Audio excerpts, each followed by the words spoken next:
All right, good morning, friends. It is 9 o'clock at All Saints Church in Pasadena, and we are in the Guild Room for the third in our series of 3 Centennial Conversations as we begin this year of commemoration, reflection, and celebration of the building that is the outward and visible sign of the inward and spiritual grace that is the church.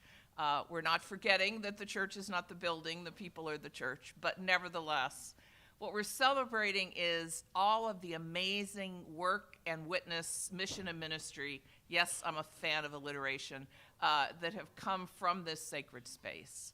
And so this morning we're going to do a walk down memory lane. We have some first-person stories to hear. We have a slideshow that we're going to just run as background. You'll see familiar images, some of you. You'll see things that might be unfamiliar to you, but a story's going. And Nancy's going to do the tech on that in just a moment. And I'm Susan Russell. I'm one of the priests here on staff. I've been here for 22 years. And I got to thinking that's almost 25. I don't do math out loud usually. But when you think about it, that's like a quarter of the time this church has been here. And some of you have longer stories and histories of having been here for that time. So today we're doing this walk down memory lane. Looking forward to sharing it with you and who's ever streaming online. But we are going to begin with a prayer, and it is a prayer for the church appropriately. So God dwells in you. Holy God, we pray for your church. Fill it with all truth, in all truth, with all peace. Where it is corrupt, purify it. Where it's in error, direct it. Where it is in anything amiss, reform it. Where it is right, strengthen it. Where it is in want, provide for it. Where it is divided, reunite it. For the sake of your Son, our Savior, Jesus Christ. Amen. Straight out of the prayer book. So without, I think, further ado, we are going to settle in and have a great conversation and look back down memory lane. And we're going to start with the inimitable Gloria Pitzer, who is going to walk us down some musical pathways. And Nancy, can I get you to start the slideshow as Gloria comes up? Thank you.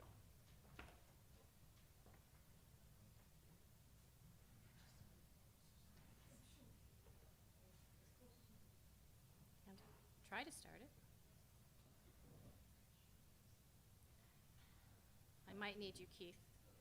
Sorry. Oh, there it goes. See? Yeah. Go to autoplay. Yeah. Okay. Yeah. Autoplay. Every 5 seconds. Oh.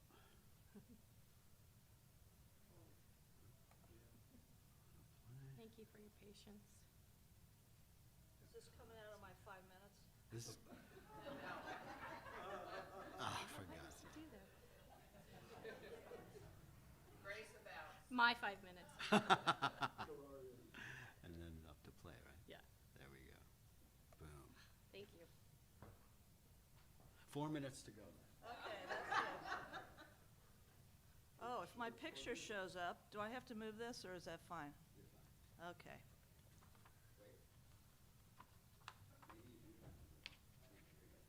What? He's saying to move it. You want me to move it? That's bad news. Okay. Good morning. Good morning. I spent a lot of time researching our music program over the last 100 years and determined that we've had music at All Saints since our inception. Any questions? That's it. That's my. Okay. Since I have a little extra time, I'll talk about my personal experience in the music program. When our family moved to Pasadena in 1963, and for math whizzes, I don't know how many years that is, but my mom would drop my sister and me off at church on Wednesday afternoons for children's choir rehearsals. At that time, we had 2 choirs, the adult choir, which was called Canterbury Choir, and my choir, creatively called the Children's Choir. Children's choir covered elementary and middle school. There was no high school choir at the time. So the music department was right where Sweetland Hall is at this point. We would walk in that door, there would be a long, narrow, very dark hallway lined with wooden walls, wooden flooring, and to the left off the hallway, you'd walk past the music offices, the music library, the dressing rooms, and then in the far northeast corner would be the choir room. So we wore regular choir robes, and there's actually some pictures in here somewhere, and I might be part of that. But the girls had to wear these little beanie caps with our choir robes. So, as an aside, since we lived near the rectory, and John Burt's children, he was the rector at the time, were also in the choir, we would hang out after choir rehearsal in the north lawn near the oak tree, which was probably a little smaller than it is now. And we would hitch a ride home with the rector when he was done with his day at the office. I think that's the only time in the history of our church where choir transportation was one of the job descriptions of the rector. The 1976 fire, which destroyed this building, also, of course, destroyed the entire music department, including the music library, which consisted of over 50 years of music. And of course, nothing back then was digitally saved. The only good news was that the fire also destroyed those little beanie caps. So we never had to wear them again. As I indicated, there was no high school choir, so when I reached 9th grade, I joined the adult choir. The adult choir sang every Sunday, which was a major commitment. And under George Regis's tenure, we went from one service to a 9 and 11 service.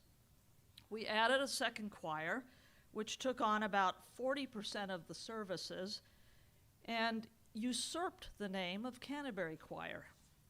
The original Canterbury Choir took on the name of Coventry Choir. But we actually were able to get a couple of former nuns to join the choir because they thought the name was Conventry Choir. During my 55 years in the adult choir, I've seen so much growth and so many ministries and milestones reached. I've also outlasted a whole bunch of music directors. It is interesting to note that I am the only common link in the loss of every single music director in the last 60 years.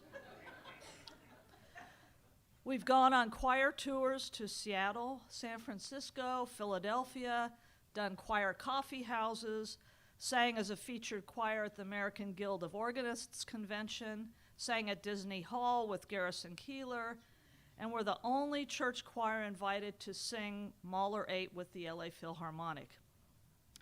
This is in addition to year in and year out performing annual concerts at church, providing music at festival services with world-class orchestra members, and week in and week out support of the Sunday morning services.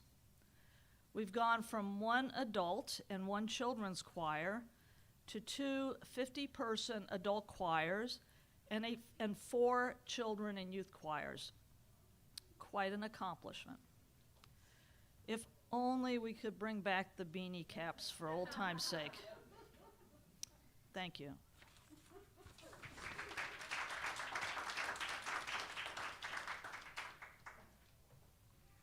Well, the savvy among you will notice that our slideshow is not auto-playing, so we're going to just give that a rest for a moment and not obsess about it, right, Nancy? Yeah. Okay. So, again, welcome to those of you who are still joining us, and thank you, Gloria. That was wonderful. Next, we're going to have a real treat. We're going to invite out from behind the curtain, behind the camera, the rare, always important but rarely cited Keith Holman.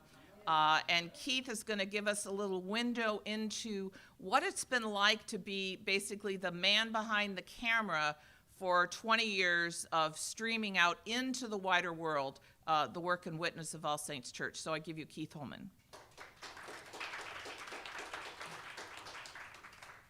Make sure you speak into the microphone so people can hear you. What'd you say?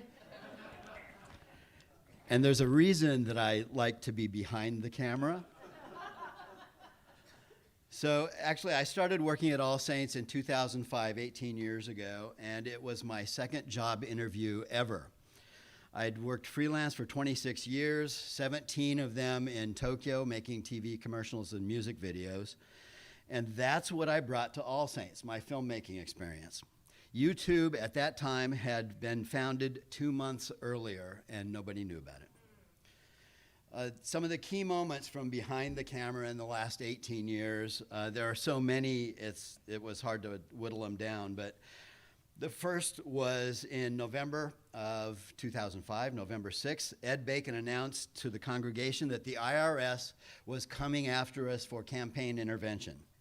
It was front page news in the LA Times. There was a headline in the Pasadena Star News.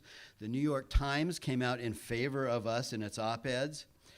George Regas had given a sermon on the eve of the election in 2004 entitled, "What if Jesus Debated John Kerry and George Bush?" The IRS was coming to us because we were being partisan, and even the title was not partisan. So they said they'd let us off the hook if we promised never to do that again. There was an article in the New York Times by Jason Felch that was about this long. I cut and pasted it just to see how long it was and how much of a part of it we were. It was this long and we were this much of it. The rest of it was about conservative churches that were excommunicating members because they didn't promise to vote for George Bush.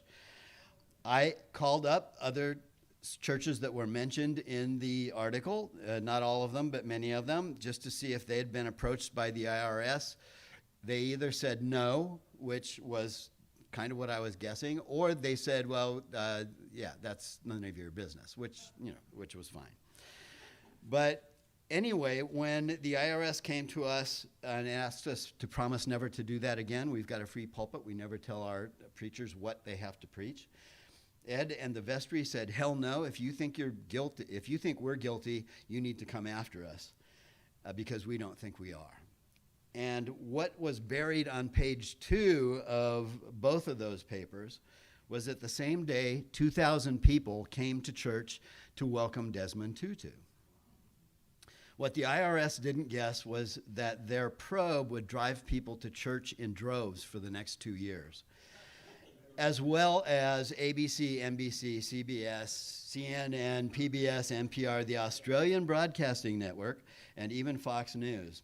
The IRS dropped out of the suit in 2007 after 2 years of inspiring solidarity from Jews, Muslims, Hindus, Buddhists, and atheists, many of whom came in, walked right off the street, gave us big checks, and said, I'm not Christian, but if I were, this would be my church.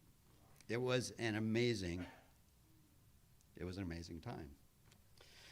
In May of 2008, the Abrahamic Faith Peacemaking Initiative, begun by George and Ed, held a Memorial Day peace service, and 1,000 people came to church on a sunny Monday holiday to pray for peace with Jews, Muslims, and Christians.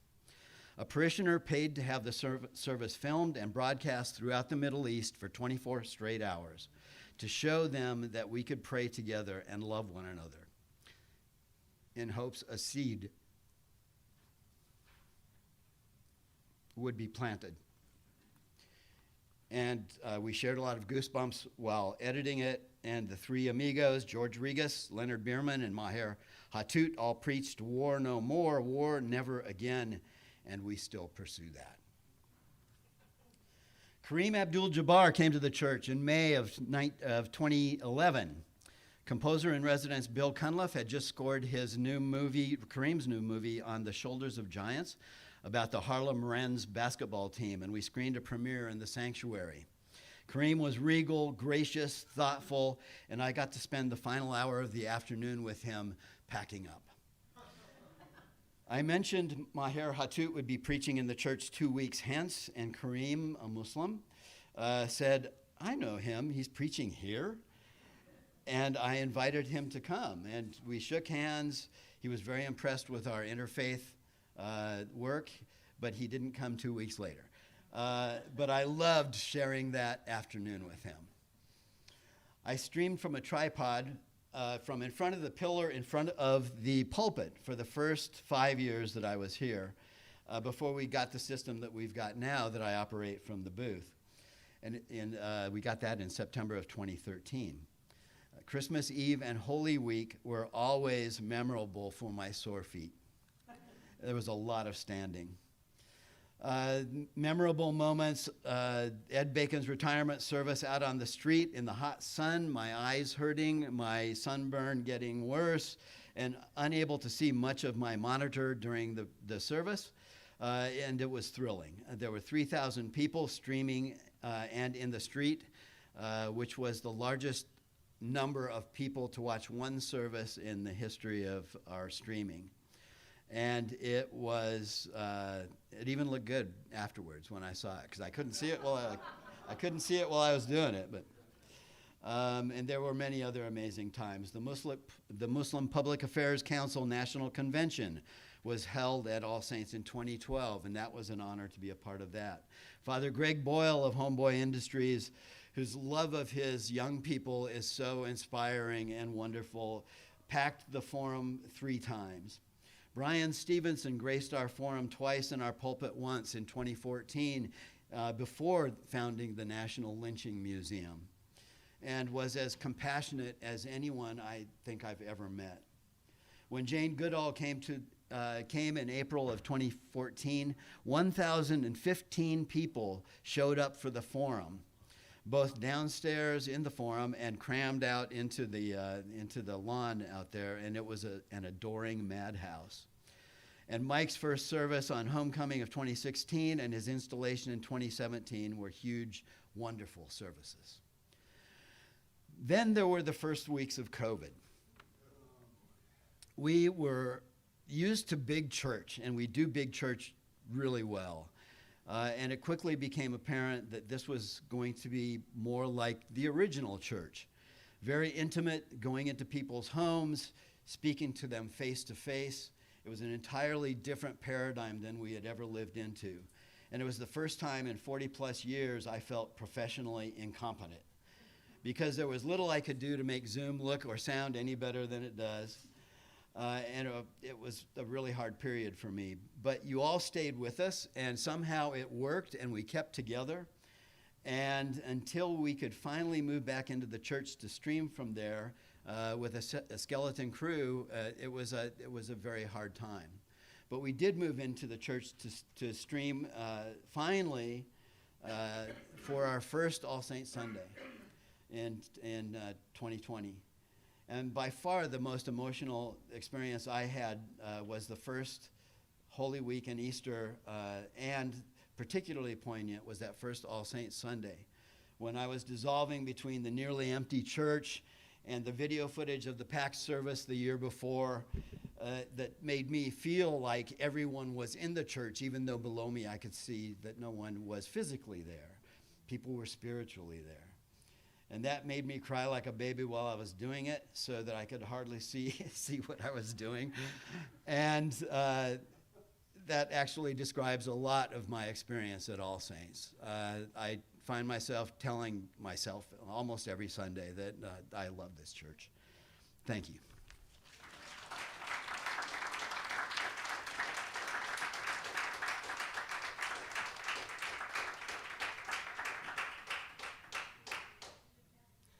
So we're going to pretend this is running while I'm talking.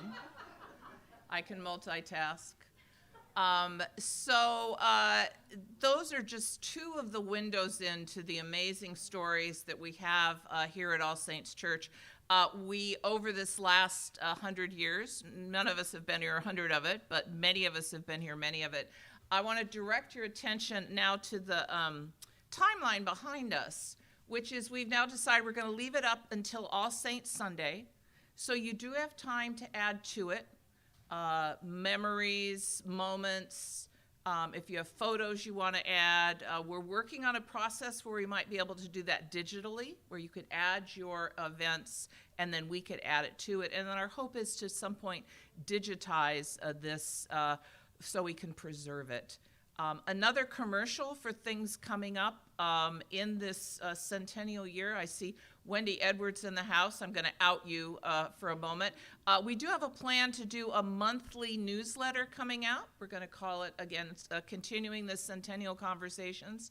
And we're going to do some first-person interviews with folks who've been here for a really long time about their stories. As well as some photos with memorable moments, sort of like we're watching now, and as well as ideas of upcoming events. And Wendy has offered to help be one of those writers, and so we'll be looking forward to that. The plan is to launch that on the first Sunday of Advent. So even if you're over-emailed and you tend to like scan by things, when those ones come, open them and read them because they're going to be very cool. And now, I'm just vamping a little bit for time so we can look at some of the photos here that we took time to pull together. And there's, just as a disclaimer, there's no way in the 40 minutes we have, in order to have a hard stop at 9:45, in order to get Keith back in church to stream, that we can cover everything. And so we may at some point during this year do another one of these where we can lift up other ministries and other cohorts to come talk about their experiences and archive those as we're doing now. But for today, we're focusing on a handful of first-person ministries. And again, just as to reprise what I said at the beginning, this is about celebrating what has happened from this place, recognizing that the church building we've inherited, which is part of our legacy, that thin space between this realm and the other, that is also the place from which we are inspired to go out into the world as beacons of God's love, justice, and compassion in a whole variety of ways. We've heard about our music program and how that not only enlivened and inspired Gloria for 55 years, but also the joy and empowerment that has brought to so many of us to feed us and fuel us in the journey. We've also heard from Keith about what it means to stream our work out into the wider world.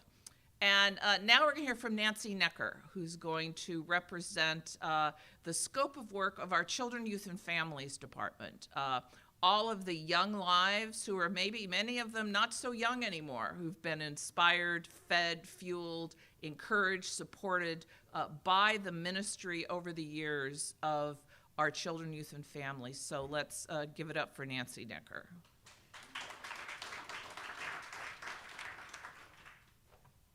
Thank you, Susan. And this is a great photo to stop at. It's Betty Waggle, who helped the acolytes and the youth so many years, so it's great. So I'm Nancy Necker. I'm glad to be here, and I get to talk a little bit about the Children, Youth, and Families program because Phil and I came to All Saints in 1989, and our first experience was with All Saints was with the CYF, and we shortened Children, Youth, and Families to CYF, so I'll use that word. To the CYF program when we dropped our toddler and 3-year-old off in Scott Hall at the Child Care Center.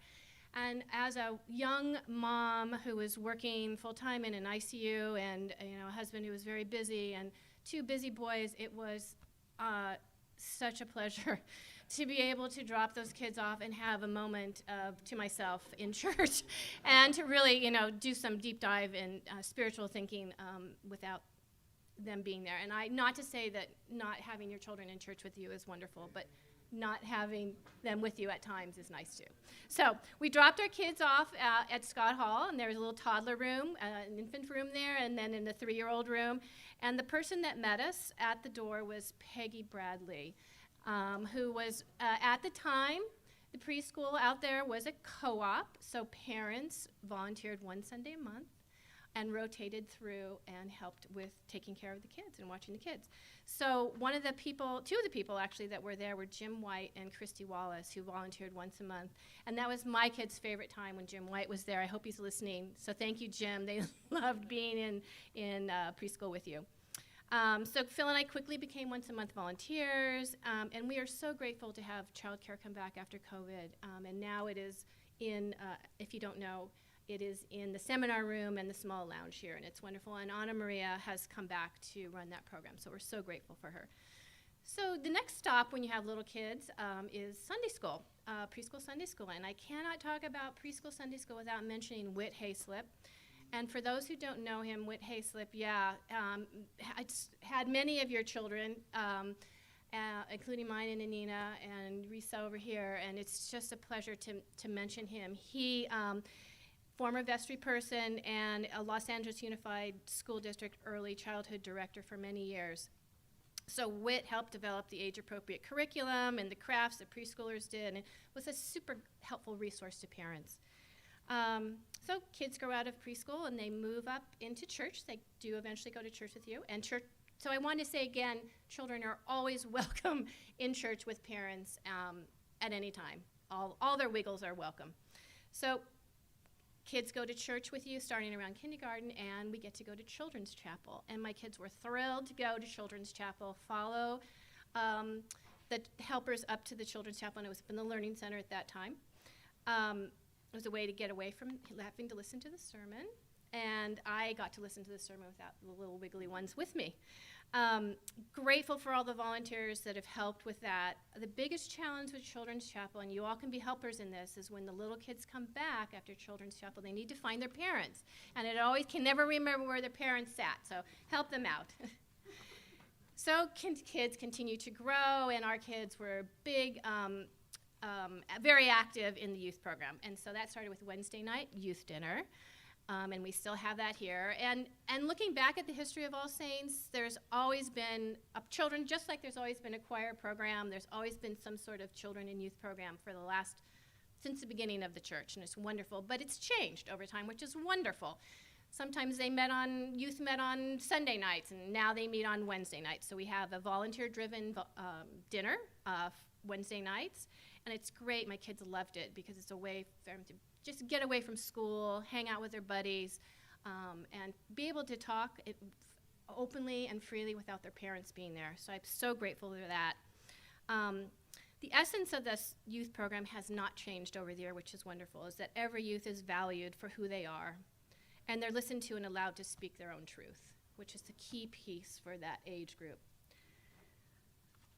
Another part of the children, youth, and families, and it's most visible to all of you, is the acolytes. And you see them every Sunday and at special services. It's really a great opportunity for kids in grades 6 through 12. They're invited to join. They learn about the Anglican traditions. They learn to serve. They learn to work in a team. They get fancy robes, and they get to eat lots of donuts. So they have a great time, and it's really a great growing up experience. Another program that my kids took advantage of, and it was a wonderful thing, is the Seekers program, which is the youth confirmation class. And it usually runs about 8 months. It's really a deep dive journey into the Anglican traditions, really their faith journey. And the best part about it is that it's not confirmation, taking the sacrament of confirmation is not mandatory at the end. It's your choice, and kids choose.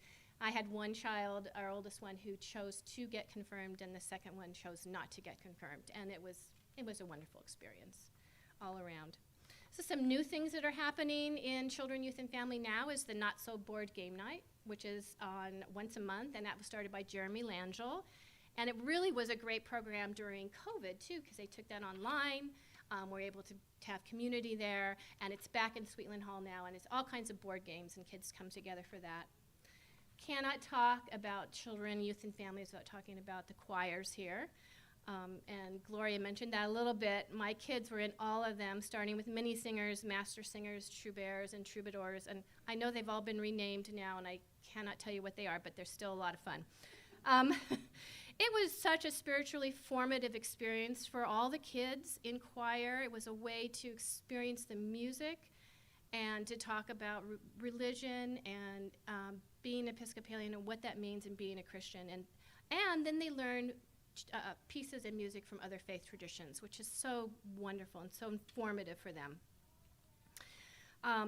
Currently now we have the creative worship space in the church, which is a great place to take your kids, and they can play on the rug, and there's some toys, and they can get all their wiggles out. That started during Ed's time, and it's really fun. Children now are invited up to the altar, which has started around Ed's time too, and it's a really fun for them to come and really experience what communion is like. So I just want to say, I want to end by saying that the Children, Youth, and Families program has been and continues to be a very impactful and important engagement program for folks at All Saints. It not only engages our families and our kids, but it also engages the team of volunteers whose spiritual journey is enhanced for them by being faith partners, providing Wednesday night youth dinners, and leading crafts for Sunday school. So thank you.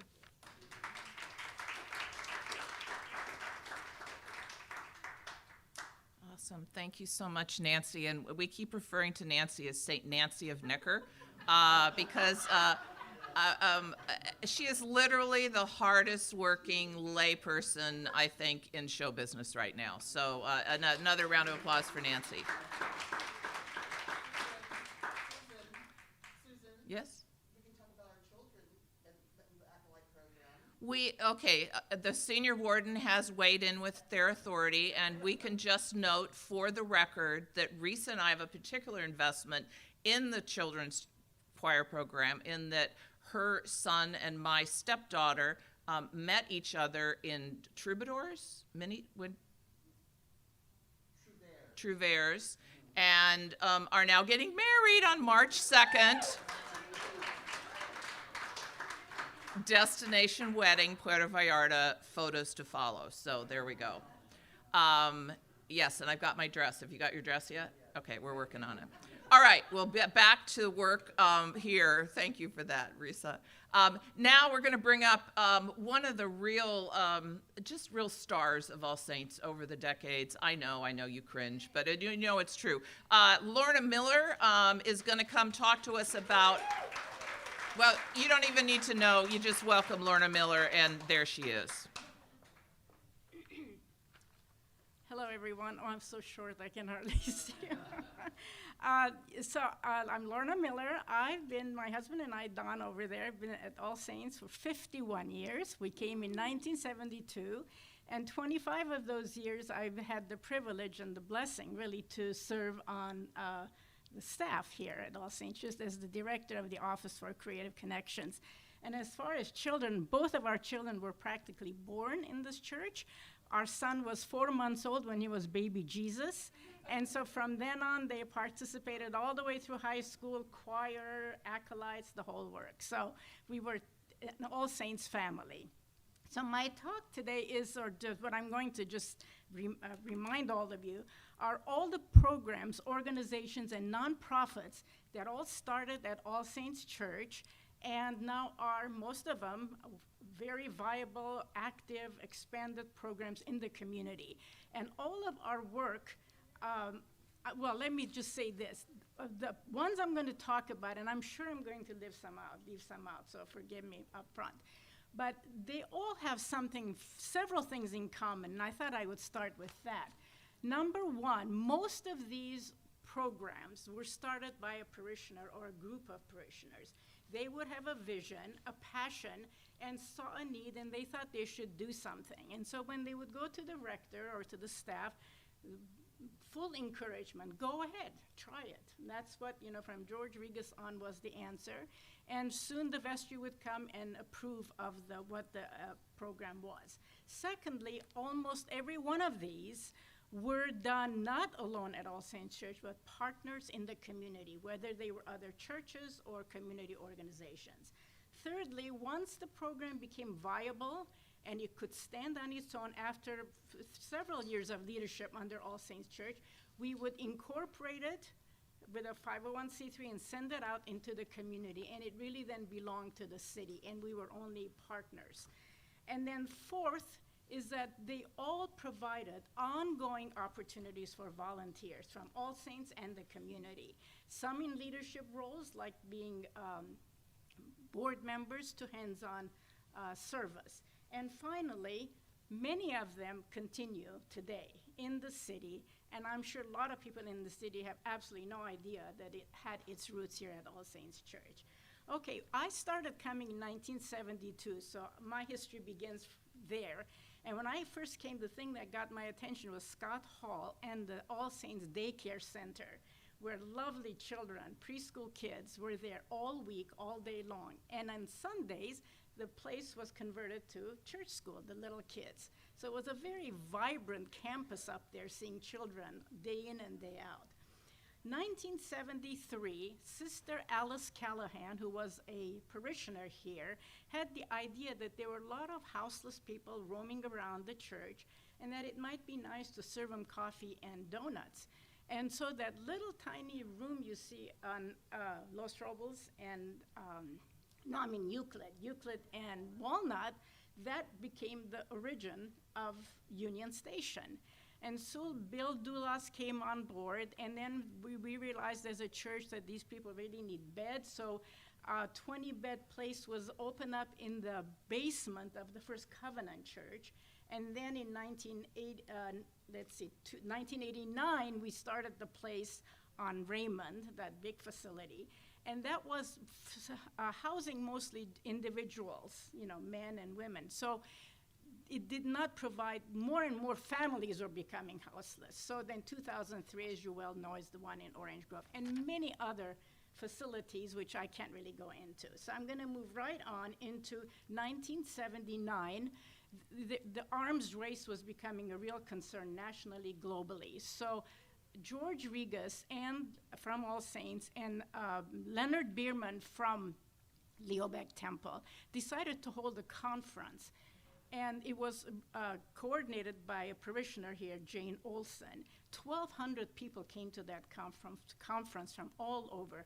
And there were real prominent people who presented everything from physicists, economists, even retired military generals and so forth, who talked about the dangers of the arms race.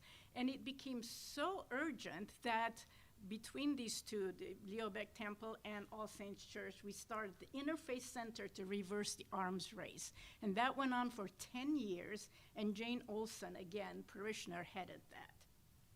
1983 was the real Centennial of All Saints Church, meaning this when the parish All Saints began. And so to celebrate that centennial, George Regas, in appreciation to the city, wanted to do something for the city. So he asked Denise Wood to go out and find out what was the quality of life of people living in Pasadena. So after interviewing over 100 people, she came to the vestry, gave her recommendation that we need a place where the community can come together and work on common needs. And thus started the Office for Creative Connections. And that's about the time I came on board to assist Denise Wood. One of the first things that Creative Connections, I'll just say OCC from now, please, was that they created Day One. And this was an organization specifically to address drug and alcohol prevention, use, and abuse. And again, number of organizations in the community came around us because it was a major, almost an epidemic, really, for youth particularly. And so Day One was created. It was incorporated right away. And while the office was here for many years, it now is across the street, and it's expanded its mission and continues to serve the community. Next, 1988 was the beginning of the AIDS Service Center. Jim White, again, and Peggy Phelps felt a need that something needed to be done about HIV/AIDS. And so a little office downstairs, they began thinking what could happen, what they can do, began to meet with people who needed them. And before you know it, again, the whole city came around, and the AIDS Service Center was formed. And it operated in the city for many years, giving holistic services to people who really needed it. Okay, 1990, under Office for Creative Connections, again, OCC, Young and Healthy was created. Again, a need in the city of children who had no health insurance or underinsured, and how we could serve them. And the answer was volunteer doctors. So we started in 3 schools, Pasadena Unified School District, with 20 doctors. Thanks to Dr. Don Thomas, who's not here right now. He brought the whole ER doctors. And then the need was so great, and it was such a wonderful model. Pretty soon we were in all the schools, POSD, and now it continues over 30 years, and we have, or they have, over 300 volunteer health professionals. Okay, 1993, something very tragic happened in Pasadena. Trick-or-treat night, Halloween night, 3 young people just out trick-or-treating were gunned down and shot and killed. The whole city was outraged and said, we've got to do something. So some leadership from the church and leadership from the community was at that time George Rodriguez and Jack Scott, who was a senator. His son was killed earlier, so he came on board. Ed Bacon, when he became rector, and all sorts of community leaders began forming the Coalition for Nonviolent City, what we can do. And the goal was 0 deaths from gun violence. And the chief of police was very involved in that. So then Office for Creative Connections was also involved. I had to go to all those meetings. And then since we always address issues of youth, we thought, what can we do about this issue? So we brought that back to OCC, and I started talking to young people in the city. Why is there so much violence? Why do you guys get in gangs and so forth? And the answer was, well, there's nothing for us to do after school. So, we're out there doing what our friends do. I thought, nothing for you to do. Okay, then I started interviewing organizations in the community, arts, tutoring, sports. I said, what's going on? Kids say there's nothing for them to do. I located 100 organizations providing after-school programs. I said, what's the problem? So they said 2 things. 1, it costs money to come to our programs. 2, transportation. These kids probably have no transportation. So how can we bring that together? And they said, maybe we should take our programs to them. Good idea. At the same time, the James Irvine Foundation, California, had the same idea that we need to fund after-school programs. They heard what we were doing in Pasadena, and they came to us, and they wanted to see our model and said, we will fund you if you become the first city in the state. We want to go to other states to model this kind of a program after school. So Coral was born. Coral is communities organizing resources to advance learning. So Pasadena, 2 minutes. Okay, run through. Okay, so Coral, and then the Irvine bought the big facility on New York, so our Coral kids could come there, and we would have a youth institute and so forth, and to the tune of $2 million a year that we would re-grant to these organizations. And because it was too much money to come through All Saints Church, the vestry then created New Vision Partners that became the fiscal agent. Okay, I'll just run over that. Oh, there's so much. There's just too much. I know. And then, what? Yeah, we'll do it later in the year. But then there was Foster Care Project, Jeanette Mann, again using the OCC method, looking to see what there is in the community, what they could do, and they came up with the idea, why don't we provide volunteers to all these organizations already working with foster youth. And then there was the women's room. Again, same thing. What can we do for women alone during the day rather than being on the streets? And so there's women's room now in Friends Indeed. And then Office for Creative Connections did mentoring programs. We had the All Saints Theater Camp here with Learning Center, Learning Works children, youth, and actors from All Saints Church. And then the one thing I know takes a lot more, but I don't have time, was city conversations. The last 3 years I was here, we did city conversations with the city. This was addressing racism, institutional racism in Pasadena. And I'm gonna end there because I don't have time, right? One more minute, okay. And the way that came about was, again, it was our 20th anniversary, the OCC, and I went out in the community, started talking to people, like saying, what's it like to be an Asian in Pasadena? What's it like being black in Pasadena? And I went to as many people I knew, or they would send me to others. They all said, they just opened their hearts to me, how racism was so alive. And I said, what can we do? And they said, I wish we could have a safe place to have dialogue. Okay, well, to do that, we needed training. So we had Visions come and train a whole bunch of people in the city. And we started these conversations right here over lunch in Sweetland Hall. and looking at every one of the institutions, PCC, PUSD, the court system, the police system, and we would bring people to talk to us how racism is so infused in their institutions, and what could we do as a community. I'll stop. There's too much to go. Yeah, so I'll just say, I end in 2010. I don't have history after that because I retired in 2010. Yes. So that is the tip of the iceberg. The iceberg will continue. I had a preview I was going to show you of I want you to mark your calendars, March 16th. During Women's History Month, we're going to be celebrating the ministry of women writ large from this place, but also the 50th anniversary of the ordination of the first women in the church, the Philadelphia 11. There's a brilliant documentary we're going to be able to be the site for the screening of it, and it will feature, you'll be able to hear a few clips from George Regas. One of the stories from All Saints is that during the fight for ordination of women, this church gifted to the wider church 50% of the rector's time for a year to serve as a community organizer to help realize that vision. We don't have time to watch the trailer, but I'm going to post it online. Keith, thank you for your service and for your addressing. We're letting you out at 9:46 to go and stream the service. You've been a great audience, and One thing really quick I want to talk about next week. the rector has an announcement, so I yield the floor to the rector. Thank you. And I'll be really quick, Keith. I know you got to get going. So some of you may have seen this article in the New York Times, yesterday. I love you, I am sorry, one Jew, one Muslim, and a friendship tested by war.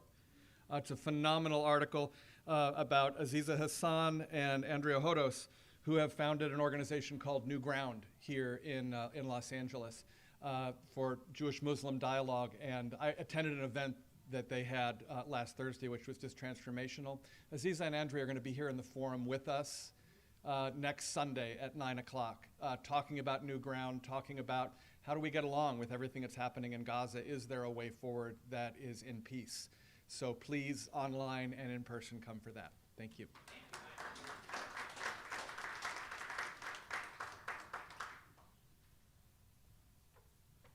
All right, go in peace to love and serve the Lord. Go to church if you're here. Stream us online if you're not, and there are donuts left. So God bless and take care.